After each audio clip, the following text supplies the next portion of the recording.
So hey YouTube, welcome back to one of my videos. So today, what we're going to be doing is a very important video. I'm going to be talking to you guys about Taylor Swift's brand new album, Folklore. So Lover just came out last August, and I mean, none of us in the entire world, I think, was expecting a Taylor Swift album in 2020. And it's something that I think we all needed in 2020. It's such a chill and beautiful album. So I've been listening to this album as much as I possibly can since it dropped, and I used to do like track by track album reviews, but I didn't like doing that. It just didn't feel natural. So what I'm going to be doing instead on my channel, just when I hear an album that I like and I want to fangirl about it, I'm just going to fangirl about it. So that's what this video is. My favourite tracks from the album, I've picked 5. I was going to do my top 3, but I could not pick my top 3.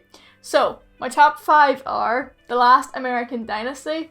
That one is top tier. It's kind of like The Lucky One, but improved. So it's about this divorcee called Rebecca Harkness, and she married this guy that owned an oil company, and then because they partied so much, his heart gave out and she became the richest woman in the United States, and they owned a house that Taylor Swift now lives in. It's a true story. Taylor actually lives in Holiday House in Rhode Island, so it's just so smart. I love it. The second one I love is Mad Woman. Taylor Swift's very good at speaking about sexism in her music. I think with Reputation, she really learnt that she wanted to write more about feminism in her music, and I think that that's really great, because people's gonna hear those messages about sexism and feminism in her music, and they might take note of it, and I think that's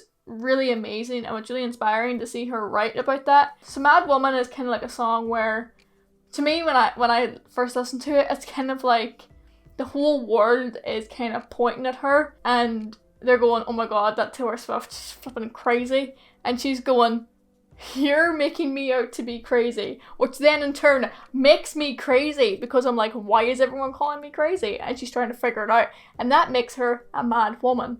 But, you know, it's just a great song to listen to, and I'm not very good at describing it when I haven't wrote a script. The next one I love is Cardigan. That was, well, it's technically a single from the album, because it got released before the other songs, and it actually has a music video, and I really love this song because it's just so good, and it's the first song in the series of the Love Triangle, which we will get to in a minute. And the next 2 songs I have written down as my favourites is 7. I cannot get enough of 7. I have listened to it on repeat. I love this song, and I haven't seen many people talk about it or anything, but I just love it. I think 7 is one of the strongest songs on this album, and I think it's very underrated, and I think that everyone should stream 7 by Taylor Swift. And then the last one that I wrote down was August. I just think that it's really smart that this song is track number 8, and August is the 8th month of the year. Anybody else notice that? Taylor has such a flow in August, and there's some really cool guitar riffs in it, and this whole album's got great acoustic guitar, and I love me some acoustic guitar. This whole album to me is just a masterpiece. For me, it sounds very like Red 0.2. Red's my favourite Taylor Swift album, so that's a huge compliment. It feels like Red, but with all the lessons that she's learnt from the post-Red Taylor Swift albums. I feel like she's really refined her writing style, and I feel like she knows how she wants to write, and she kind of picks a theme for an album and then just runs with it. And I think that's really interesting and really cool. And definitely with this album, she wanted more of a folk sound, and she got that with all the lessons that she learned from the albums previous.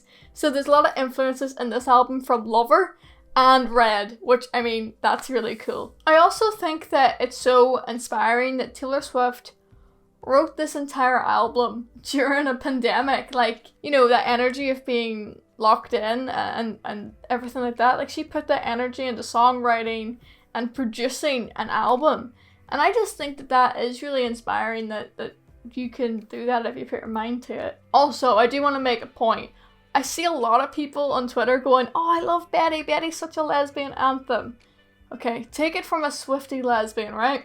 The song is written from the point of view of James, who is one of the members of the Folklore love triangle. Betty is written from the point of view of a man. I'm pretty sure Taylor Swift would have no objections to people using it as a lesbian anthem. Believe me, I have no objections to people using it as a lesbian anthem. Believe me, I want to see some TikToks with Betty, but when somebody tells you that it's a lesbian anthem and you listen to it and you hear the lyric, James get in the car, and you go, oh, this is written from the point of view of a man, it really sucks the fun out of it. I don't count it as a lesbian anthem for me, but I'm not going to gatekeep a song. But the thing that I find interesting about this album is the love triangle. So there is a link between all of these songs. There's an invisible string. Sorry, I'll leave my Taylor Swift's jokes at the door. She made a fictional love triangle, put it into an album, and everybody's trying to now figure out the story. I think that's what she wanted to happen, because we're all trying to figure out the story, and then when we find it out, we're going to pass it on to each other just like folklore. I think that this album is literally the height of Taylor Swift's genius. I think we should change Taylor Swift's name, and it should, instead of Taylor Allison Swift, it should be Taylor the Genius Allison Swift. For short, just TGS. I just think that this album is great. I recommend that everyone gives this album a listen at least once. I just love this album, and I hope that I've inspired people to give this album a chance, although I'm pretty sure the only people still watching are people who are fangirling over a Taylor Swift album that no one expected. But anyway, that is my thoughts and views and everything on Taylor Swift's brand new album Folklore. But I really hope you guys did enjoy this video.